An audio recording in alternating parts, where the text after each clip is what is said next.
মাদ্রাসা ছাত্রদের মেধা নিয়ে তুচ্ছ-তাচ্ছিল্য করে অনেকে সুশীল সাজলেও তাদের চোখে আঙুল দিয়ে ভুল প্রমাণ করলেন বাংলাদেশের অন্যতম বিখ্যাত তালিমুল মিল্লাত মাদ্রাসার এক ছাত্র। সাদ নামের এই ছাত্র অর্জন করে নিলেন ৩ কোটি টাকার আন্তর্জাতিক স্কলারশিপ। যাত্রাবাড়িতে অবস্থিত তালিমুল মিল্লাত কামিল মাদ্রাসার ছাত্র সাদ আল আমিন সম্প্রতি তিনি আমেরিকায় স্টুডেন্ট ভিসায় মনোনীত হন। একই সাথে তাকে প্রদান করা হয় ৩ কোটি টাকা সমমানের স্কলারশিপ। আমেরিকার খ্যাতনামা নক্স কলেজে উচ্চশিক্ষার জন্য তিনি এই স্কলারশিপ অর্জন করেন।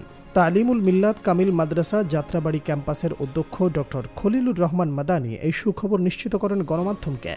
তিনি বলেন, সাদ আল আমিন তালিমুল মিল্লাত মাদ্রাসায় ছোটবেলা থেকেই পড়াশোনা করেছে। বর্তমানে সে আলিম পাশ করেছে।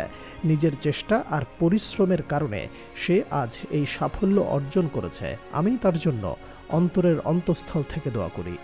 সাদের সাফল্যে তালিমুল মিল্লাত মাদ্রাসা পরিবারে বইছে আনন্দের জোয়ার। শিক্ষক, গভর্নিং বডি সদস্য ও সহপাঠীরা তাকে আন্তরিক অভিনন্দন জানিয়েছেন। তাদের মতে এই অর্জন শুধু ব্যক্তি সাদ আল আমিনের নয়, মাদ্রাসা পড়ুয়া হাজারো স্বপ্নবাজ তরুণদেরও এগিয়ে চলার পথ রেখায় সাফল্য।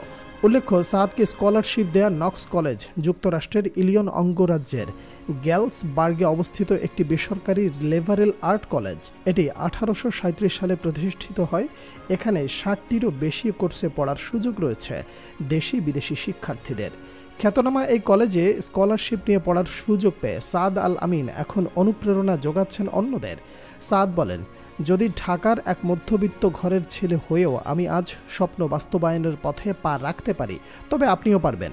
হোক সেটা বান্দরবনের পাহাড়ে থাকা কোনো কুঁড়ে ঘরে থেকে কিংবা হাজারো বৈষম্যের শিকার হওয়া মাদ্রাসা শিক্ষা ব্যবস্থা থেকে।